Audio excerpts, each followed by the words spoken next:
Welcome, everybody, to 5 Tips in 5 Minutes, rediscovering your greatness within, with talks, tips, and techniques with women for empowerment, courage, and purpose. I'm Mitta Wise, your host. I'm a hypnotherapist and empowerment coach from New Zealand, living in Los Angeles and often found in India. Today we have a special guest, and her name is Sophie Lechner. Did I pronounce that right, Sophie? You sure did. Oh, good. And welcome to Five Tips Thank you. in 5 Minutes. Thanks for having me, Mita. Yeah, no problem. I'm so happy to have you. So, Sophie's an author, speaker, marketing and LinkedIn coach, and creator of the Magnet Model, which sounds wonderful, by the way. She helps mission-driven entrepreneurs who hate marketing and they turn their mission into a magnet that it attracts their ideal clients so they don't have to chase them or do awkward self-promotion. So that's a big thing, right? Do you want to just say a little bit more about that? Yes, so I have been using LinkedIn for, 20 years since it first came out. And I started coaching in 2021 entrepreneurs to use LinkedIn. And quite rapidly, people started telling me that I was helping them with a lot more than just LinkedIn. So I went back and studied what I was doing that was so different, that really was getting results. And I found that there were a number of principles and strategies that I had not necessarily realized, but I codified them into this model.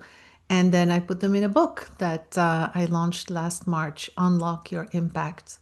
So if you want to hear more about what Mita just described, you can get the book Unlock Your Impact. Great, thank you. And Sophie is talking today about the role of spaciousness in empowering ourselves and how to create it.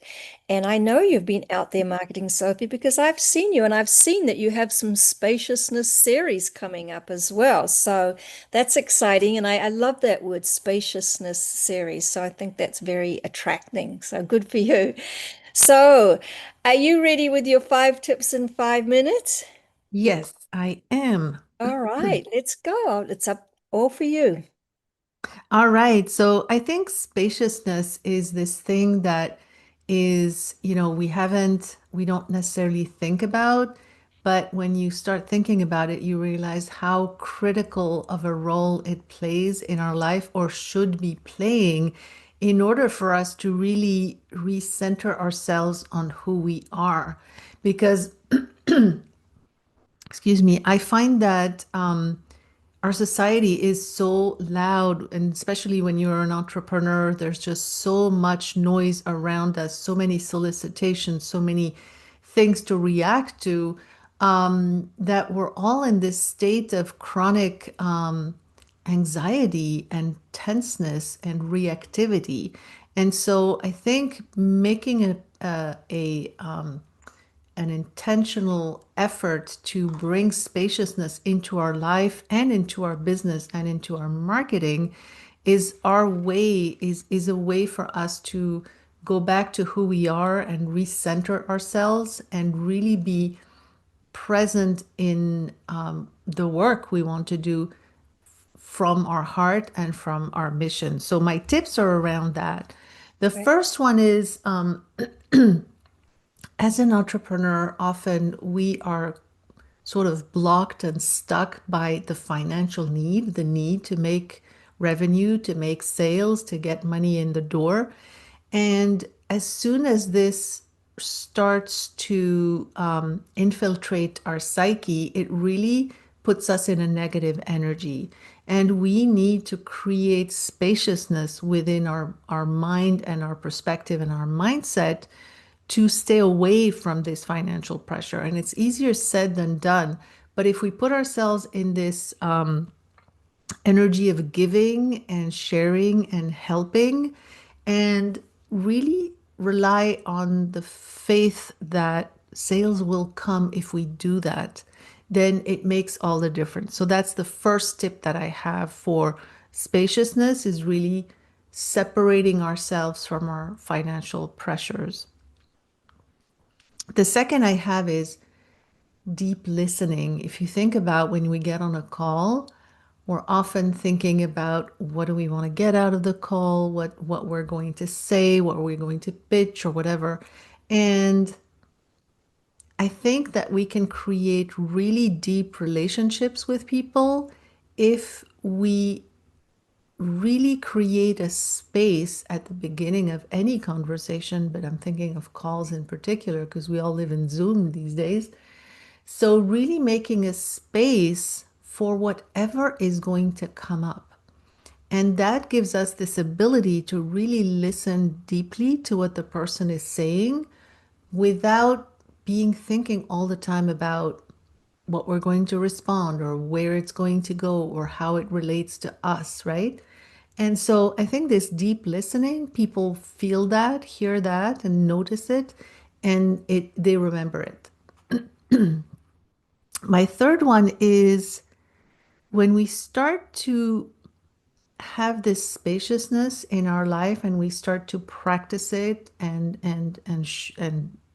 embody it, we begin to model that for others. And I believe that that inspires people. And when you think about, when we show up in community, when we show up in programs, on networking calls, or, any kind of community gathering, when we start to embody this spaciousness, it's calming our nervous system. And I think people feel that. And so we are modeling this, we are inspiring others, and we are giving others permission to also create spaciousness in their life because a lot of times it could be, misunderstood, misconstrued. What is this spaciousness concept? So when you model it, I think that's very powerful.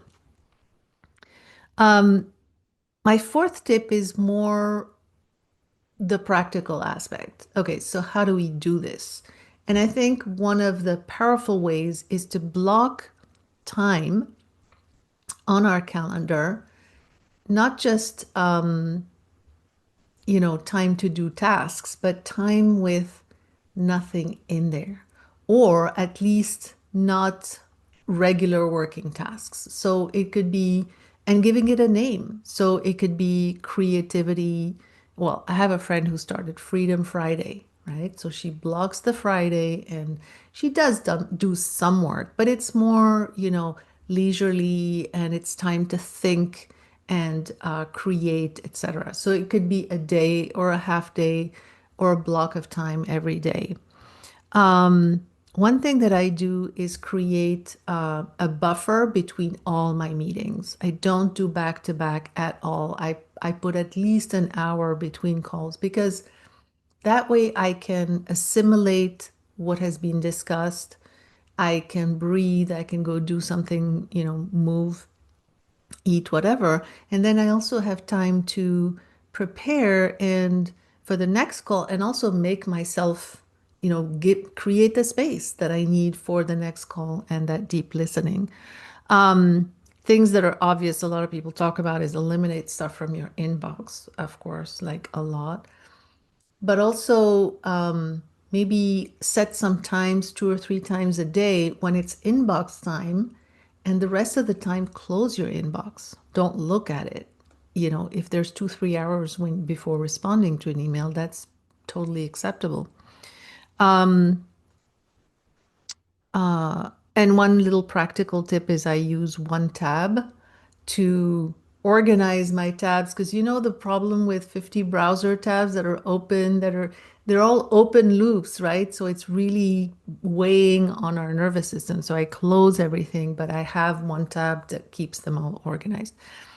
And then the final tip is a little bit more hard to implement, but it's about that split second when something happens or somebody says something or you're about to say something where you can take just a tiny pause, just a small space before you react, just to assess what is your emotion, what are your thoughts, what is coming up for you.